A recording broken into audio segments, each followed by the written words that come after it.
చూడండి గుంట గరగర అంటే ఇలా ఉంటుంది అనమాట. ఫ్లవర్ చూడండి క్లియర్గా, ఇదిగో ఇలా ఉంటుంది ఫ్లవరు. ఇది గుంట గరగర.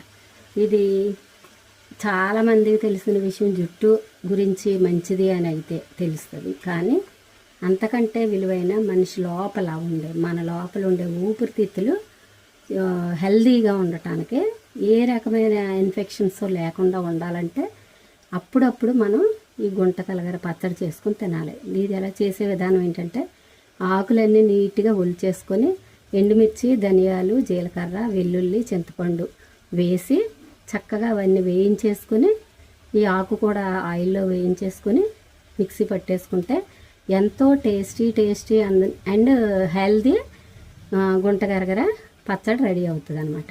గుంట గలగర అంటారు కొంతమంది గుంట గరగర అంటారు. ఓకేనా? తప్పనిసరిగా తెలియని వాడు మాత్రం ఈ విషయం తెలుసుకుని మీకు వీలైనంతలో పొలం గట్ల మీద కానీ పల్లెటూళ్ళల్లో కానీ ఉంటుంది. నేను ఒక చిన్న వేరే ప్లేస్ నుంచి, చాలా దూరాన్ని నుంచి ఒక ఫంక్షన్కి వెళ్ళినప్పుడు ఈ మొక్క ఒకటి తెచ్చుకుని ఈ కణుపు దగ్గర నాటి పెట్టాను అనమాట. అంటే ఒక కుండీలో నాటుకున్నాను. అప్పటి నుంచి ఇది ఇలాగ వస్తూనే ఉంటుంది. ఓకేనా? ఇలా ఎక్కువగా వచ్చినప్పుడు కొన్ని ఆకులేమో కొబ్బరి నూనెలో వేసి ఉంచుకుంటాను. ఇలాగ ఎక్కువ ఉన్నప్పుడు పచ్చడి చేసి మా ఫ్యామిలీ అంతా తింటాం అనమాట. ఎందుకంటే అసలు కరోనా టైంలో ఈ విషయం తెలిస్తే మాత్రం ఇది ఎంత బాగా ఉపయోగపడుతుందో అర్థమయ్యేవాళ్ళు. కానీ అప్పటికి నాకు ఈ ఆకు దొరకలేదు, రెసిపీ చెప్పడానికి అప్పటికి ఆకు దొరకలేదన్నమాట. ఓకేనా? ఎవరైనా వీలైనంతలో మీకు గుంటగలగర ఆకు చెట్టు కానీ ఇది మొక్క కానీ దొరికితే ఎక్కడా విడిచిపెట్టొద్దు, తెచ్చుకుని జాగ్రత్తగా పెంచుకోండి. రోజైతే నేను ఏం చేస్తున్నానంటే, ఈ ఆకు అంతానేమో పచ్చడి చేయడానికి ఈ చెట్టు సమూలంగా ఉపయోగపడుతుంది. అందుకని ఈ కాడలన్నీ చిన్న చిన్నగా కట్ చేసి కొబ్బరి నూనెలో కాచి తలకు రాసుకోవడానికి ఉపయోగిద్దామని దీన్ని తీసుకొచ్చాను టెర్రస్ మీద నుంచి. ఓకేనా? మీరు కూడా ఇది ఎక్కడైనా దొరికితే మాత్రం మర్చిపోవద్దు. పదే చెప్తున్నానని అనుకోవద్దు. ఆయాసం కానీ, ఉబ్బసం, లేకపోతేనేమో తర్వాత గాలి కొంచెం కొంతమందికి రెస్పిరేషన్ సరిగా ఉండదు, చూసారు వాళ్ళు. ఇది తింటే మాత్రం చాలా బాగా ఉపయోగపడుతుంది. అంటే ఎక్కువగా రెస్పిరేషన్ ప్రాబ్లం వస్తూ ఉంటుంది. కోల్డ్ కాఫ్ వచ్చినప్పుడు కానీ, కొంతమందికి మామూలుగా నడిచేటప్పుడు కానీ ఆయాసం అలా వస్తుంది కదా, అవన్నీ కూడా క్లియర్ అవుతాయి ఈ ఆకుతోటి. అంత అద్భుతమైన ఆకు అనమాట గుంటగరగర. Hello, hi, welcome to my channel Bhavani teacher. ఇప్పుడు నేను గుంటగలగర పచ్చడి చూపిస్తున్నాను.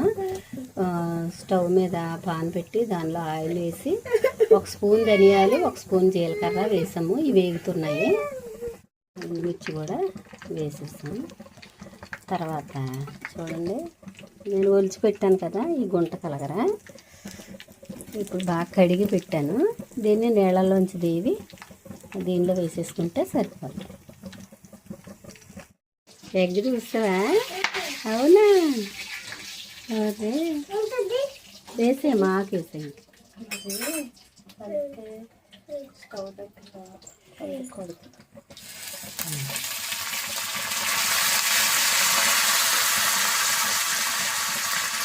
కొంచెం చింతపండు చూడండి, చింతపండు కూడా ఆల్రెడీ వేసేసాము.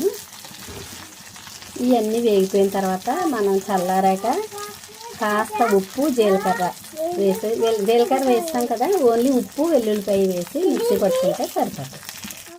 శ్రీతల్లి ఇటు చూడు. హాయ్ చెప్పమ్మా.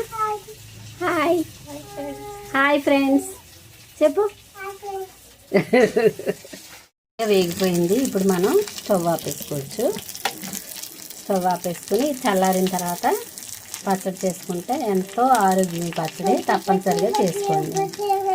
చూడండి, వెల్లుల్లిపాయలు కూడా వేసేసాం కదా, కొంచెం సాల్ట్ కూడా వేసేసి అప్పుడు మనం మిక్సీ పట్టేసుకుంటే చక్కగా గుంటగలగర పచ్చడి రెడీ అయిపోతుంది. చాలా హెల్దీ. వెజ్ అది దీంట్లో పడిపోయింది తీయాలి.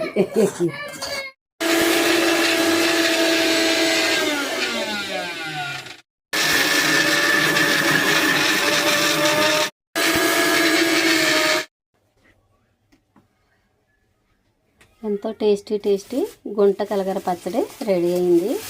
ఇది వేడన్నంలో వేసుకొని తింటే అసలు ఎప్పటికీ మర్చిపోనంత రుచి.